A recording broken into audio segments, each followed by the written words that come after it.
Hello guys, welcome back to my channel. അപ്പോൾ ഇന്ന് നമ്മൾ വീണ്ടും ഒരു മൂവി റിവ്യൂ ആയിട്ട് വന്നിരിക്കുകയാണ്. ഏതാണ് സിനിമ എന്ന് വെച്ച് കഴിഞ്ഞാൽ 2 ദിവസങ്ങൾ മുമ്പ് നമ്മുടെ പൃഥ്വിരാജ്, കാജോൾ, ഇബ്രാഹിം, സൈഫ് അലി ഖാൻ ഇവരൊക്കെ പ്രധാന കഥാപാത്രങ്ങൾ ചെയ്തിരിക്കുന്ന എന്താണ് സർസമീൻ. ആ പേര് തന്നെ ഒരു അൽക്കുലത്ത് പേരായി പോയി. എന്താണ് അതിൻ്റെ അർത്ഥം എന്ന് എനിക്കറിയില്ല. അതിൻ്റെ പേരിൻ്റെ അർത്ഥം അറിയുന്ന ആൾക്കാരുണ്ടെങ്കിൽ ഒന്ന് കമൻറ്റ് ചെയ്യണേ. സിനിമയുടെ കാര്യം പറയുകയാണെങ്കിൽ നമ്മുടെ നെപ്പോ കിഡ് എന്നറിയപ്പെടുന്ന ഇബ്രാഹിം അലി ഖാന്റെ നദിയാൻ മൂവിക്ക് ശേഷം രണ്ടാമത് വീണ്ടും ധർമ്മ പ്രൊഡക്ഷൻസ് പുള്ളിയെ ലോഞ്ച് ചെയ്തിരിക്കുകയാണ്. നദിയാനിൽ തന്നെ ആൾക്കാർ ഒരുവിധം വധമാക്കി വിട്ടതാണ് ആ സിനിമ. കാരണം അമ്മാതിരി ഒരു നെപ്പോ പ്രൊഡക്റ്റ് ആയിരുന്നു ആ സിനിമ എന്ന് നമുക്ക് പറയാം. ആ രീതിയിലാണ് ആ സിനിമ ചെയ്തു വെച്ചിട്ടുണ്ടായിരുന്നത്. ആ സിനിമ സത്യം പറഞ്ഞു കഴിഞ്ഞാൽ ആ സിനിമ ഞാൻ സ്കിപ്പ് അടിച്ചിട്ടാണ് നെറ്റ്ഫ്ലിക്സിൽ ഒരു 20 മിനിറ്റ് കൊണ്ട് ആ സിനിമ കണ്ടു കഴിഞ്ഞു. കാരണം അത്രയും സഹിക്കാൻ പറ്റാത്ത ഒരു സിനിമയായിരുന്നു ഇത്. അത് വെച്ച് നോക്കുമ്പോൾ ഈ സിനിമ അയ്യോ പാവം എന്നുള്ള ഒരു തരമായിട്ടാണ് എനിക്ക് തോന്നിയത്. അതെന്ന് വെച്ച് കഴിഞ്ഞാൽ അതിനേക്കാട്ടും എത്രയോ ഭേദം തോന്നി. പക്ഷെ നമ്മൾ എന്തിന് ഈ അതിനേക്കാട്ടും ഭേദമായിട്ടുള്ള ഒരു പ്രൊഡക്റ്റ് എന്ന് പറഞ്ഞിട്ട് ഒരു പ്രേക്ഷകൻ ഒരു ആശ്വസിക്കേണ്ട ഒരു വിധ കാര്യം സത്യം പറഞ്ഞാൽ ഇല്ലല്ലോ. കാരണം നമ്മളെന്തിനിത് സഹിക്കണം ഇയാളുടെ ഇമ്പ്രൂവ്മെന്റ് നോക്കിയിട്ട്. എന്നിട്ട് ഞാൻ അങ്ങനെ ഇമ്പ്രൂവ്മെന്റ് ആണെന്ന് സത്യം പറഞ്ഞാൽ ആദ്യം വിചാരിച്ചു പോയി. പക്ഷെ സിനിമ ഇങ്ങനെ തുടങ്ങി ഏകദേശം ഒരു 45 മിനിറ്റ് കഴിഞ്ഞപ്പോൾ അതേ അവസ്ഥയാണ് ഈ സിനിമേൻ്റെ എന്ന് വീണ്ടും മനസ്സിലായി. കാരണം അതേ ലെവലിൽ തന്നെയാണ് ഈ സിനിമയും പോയിക്കൊണ്ടിരിക്കുന്നത്.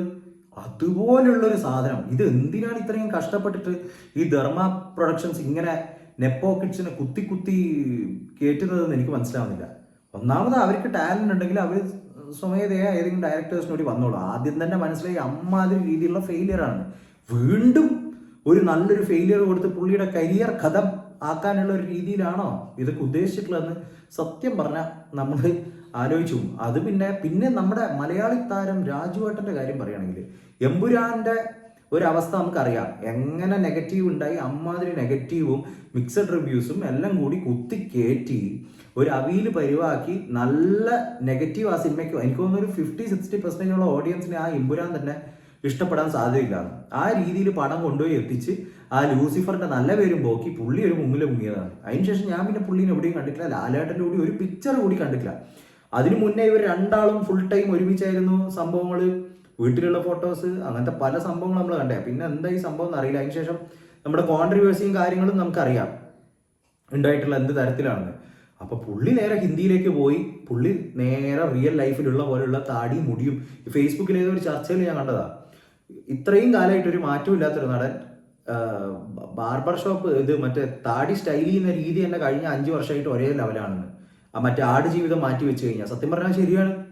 ആടുജീവിതം മാറ്റി വെച്ച് കഴിഞ്ഞാൽ ഈ പുള്ളിക്ക് എന്ത് സിനിമയുള്ളത്?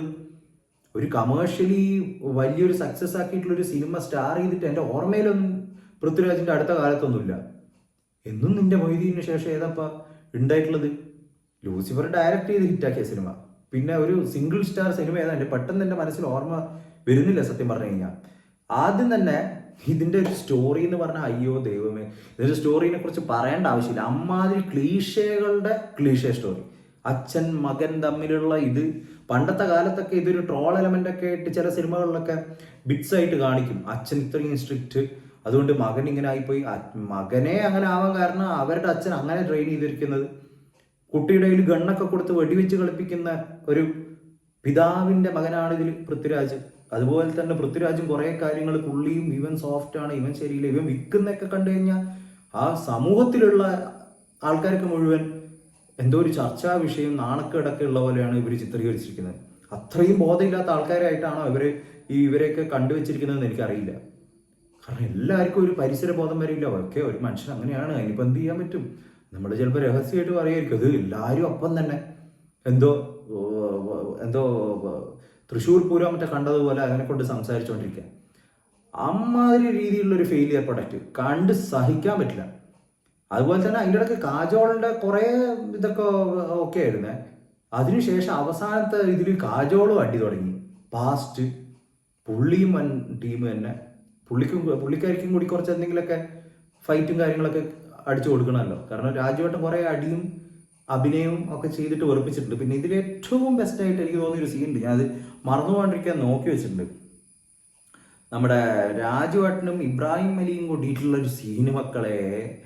പുള്ളി രാജുവേട്ടനെ പണിയാൻ വരുന്ന സമയത്ത് ഒരു സീനുണ്ട്. നമ്മുടെ സ്നോ അറ്റ്മോസ്ഫിയറിൽ നൈറ്റ് ഷോട്ട് ചെയ്തിരിക്കുന്ന ഒരു സംഭവം നല്ല ഒന്നാന്തരം പോരായിരുന്നു. ഇമ്മാതിരി രീതിയിലുള്ളൊരു ഫീൽഡ് ആക്ടിങ് ഞാൻ അടുത്തൊന്നും കണ്ടിട്ടില്ല. അമ്മാതിരി രീതിയിൽ അമച്ചർ ആയിട്ടാണ് തോന്നിയത്. അമച്ചർ ആക്ടേഴ്സ് പെർഫോം ചെയ്യുന്നത് തന്നെയായിട്ടാണ് ഇതിലുള്ളത്. പ്രത്യേകിച്ച് ഇബ്രാഹിം അലി ഖാൻ്റെ പിന്നെ പറയണ്ട, അമ്മാതിരി രീതിയിൽ അമച്ചർ. പൃഥ്വിരാജ് കുറച്ച് ഭേദം, കാജോൾ എന്നാലും കുഴപ്പമില്ല, ആ ഇതിൽ തന്നെ ചെയ്തു വെച്ചിട്ടുണ്ട്. എസ്പെഷ്യലി ഇതിൻ്റെ ഡബ് വേർഷനൊക്കെ കണ്ടിട്ടുണ്ടെങ്കിൽ തലേ കൈവച്ചു പോകും. അമ്മാതിരി രീതിയിലുള്ള ക്ലീഷേ ഡയലോഗ്സും. പിന്നെ ആക്ടിങ് ആണെങ്കിൽ ഇതിങ്ങനെ എയർ പിടിച്ച് ഫുൾ ടൈം അങ്ങനെ നിൽക്കുന്നല്ലേ. ബ്ലണ്ടർ സ്ക്രിപ്റ്റ് എത്രയും വലിയൊരു ബ്ലണ്ടർ ആയിട്ടുള്ള ഒരു സ്ക്രിപ്റ്റ് അടുത്തൊന്നും കേട്ടിട്ടില്ല. അതുപോലെ തന്നെ അതിനാടകീയമായിട്ട് അഭിനയിപ്പിച്ച് തോന്നിക്കുന്ന തരത്തിലുള്ള പൃഥ്വിരാജിന്റെ ഒരു ആക്ടിങ്, അതിൻ്റെ കൂടെ നല്ല ചേർച്ചയുള്ള ഇബ്രാഹിം അലി ഖാന്റെ ഗംഭീര ആക്ടിങ് കൂടിയായപ്പോൾ ഈ സിനിമ തൃപ്തിയായിട്ടുണ്ട്.